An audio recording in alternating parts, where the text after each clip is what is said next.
2026년 1월 6일 화요일입니다.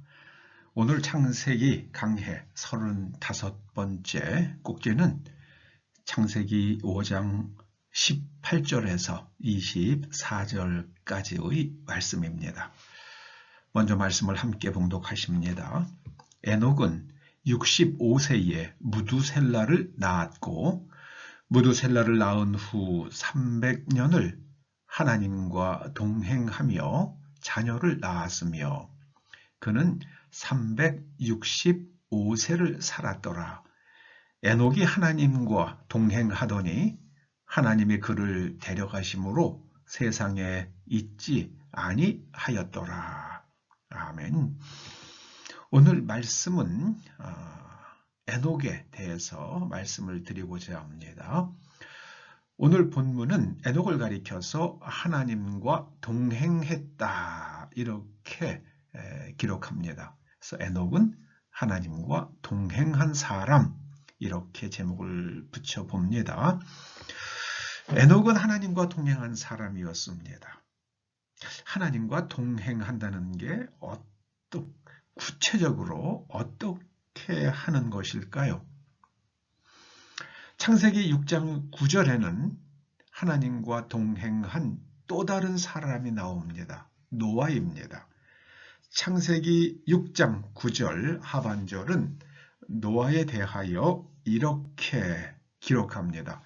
노아는 의인이요 당대의 완전한 자라.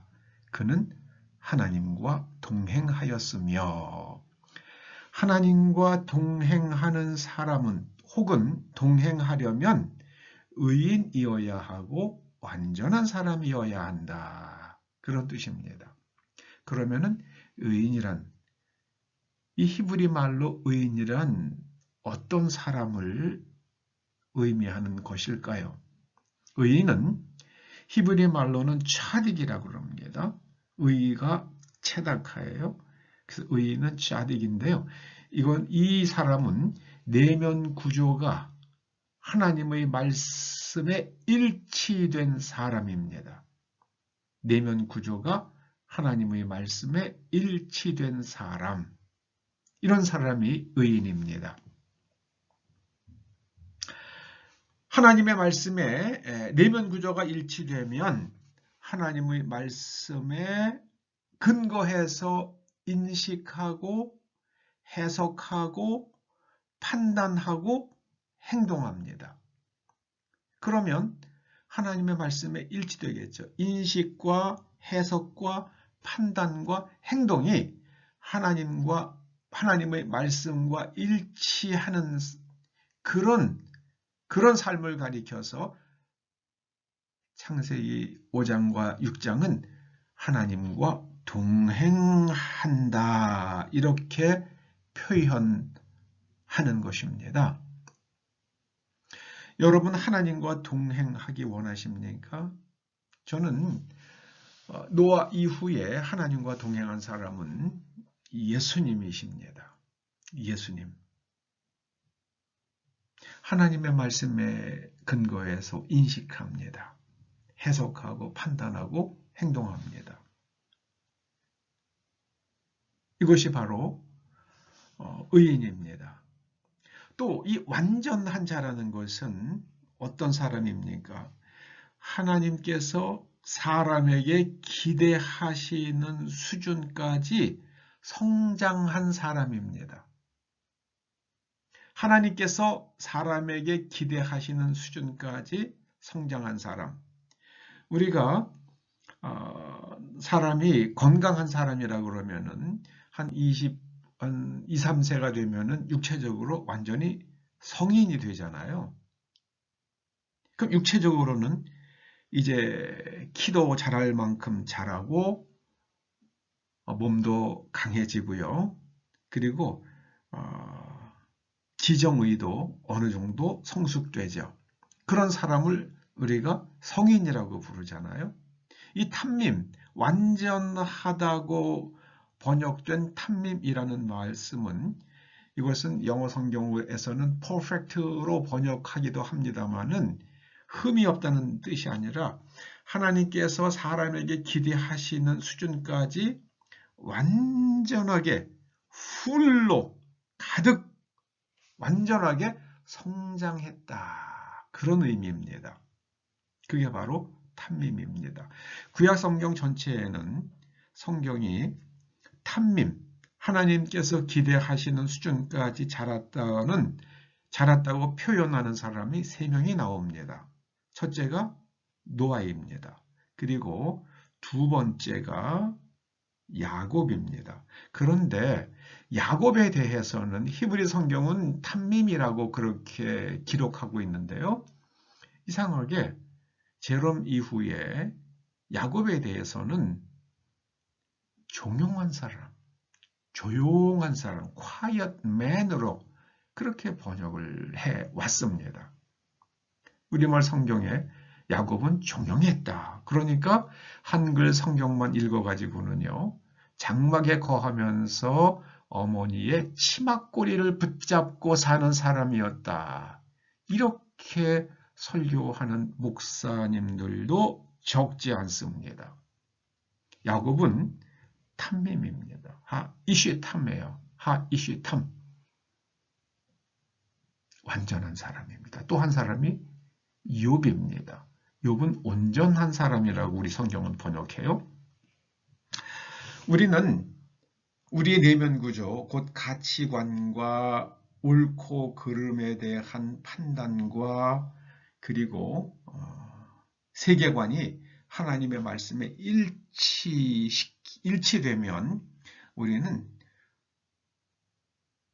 성경 말씀에 근거해서 인식하고 해석하고 판단하고 행동합니다. 이것이 바로 하나님과 동행하는 것입니다. 그런데 이미 우리가 아담을 살펴본 것처럼 아담은 자식을 낳고 거기에다가 자기의 세계관을 넣어주죠. 자기의 내면 구조를 셋에게 이식시켜 줍니다. 그래서 부전자전이라는 우리나라 말은 굉장히 일리가 있는 말이에요.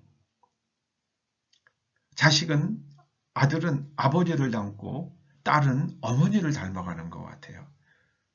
제가 살면서 보면 참 정말 그런 것 같습니다. 여러분 부디 여러분의 인식의 틀 그리고 해석하는 방식, 기준, 또 판단하는 유형 그리고 여러분의 행동을 객관적으로 보셔요. 주관적으로 보면은 내가 다 옳은 것 같아요. 그러면 자기 생각, 자기 인식, 자기 판단을 계속해서 주장하죠. 객관적으로 바라보고 하나님의 말씀에 일치하는지 끊임없이 자기를 성찰해야만 합니다. 그 신앙의 세 기둥은 내면 구조를 성장시키는 거예요. 내면 구조가 온전하게 성장하는 겁니다. 그리고 두 번째는요, 인간관계. 다른 사람의 정당한 권리를 헤아리고 지켜주는 삶의 태도와 하늘로부터 내려오는 초자연적인 하나님의 권능. 이 세 가지가 신앙의 세 기둥입니다. 이 세 기둥이면 무너지지 않아요. 네 개의 기둥이면 삐딱삐딱삐딱하죠. 그런데 세 개의 기둥은 언제 어디서나 단단하게 세워집니다. 흔들리지 않아요. 그래서 여러분 에녹처럼 그리고 노아처럼 의롭고 완전히 성숙해서 하나님의 말씀에 근거해서 인식하고 해석하고 판단하고 행동하는 삶을 사시기를 주의 이름으로 축원합니다. 그 노아는 하나님의 말씀을 듣고 방주를 짓잖아요. 노아가 방주 짓는 것 보고 사람들이 물었겠죠. 당신 뭐 하시는 겁니까? 그 노아가 하나님께서 홍수로 세상을 쓸어버리신다 하시니 나는 방주를 짓는 겁니다. 이렇게 말하지 않았겠습니까? 다른 사람들은 다 코웃음 치죠.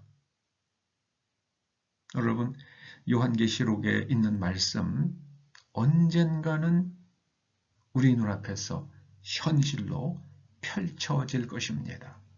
부디 내면 구조와 그리고 하나님과 동행하는 삶을 사시는 의롭고 완전한 여러분과 자녀들 되시기를 주의 이름으로 축원합니다. 아버지 하나님, 에녹처럼 하나님과 동행할 수 있도록 우리의 내면 구조를 잘 살피는 지혜자들 되게 하여 주시옵소서. 예수님의 이름으로 기도드리옵나이다. 아멘.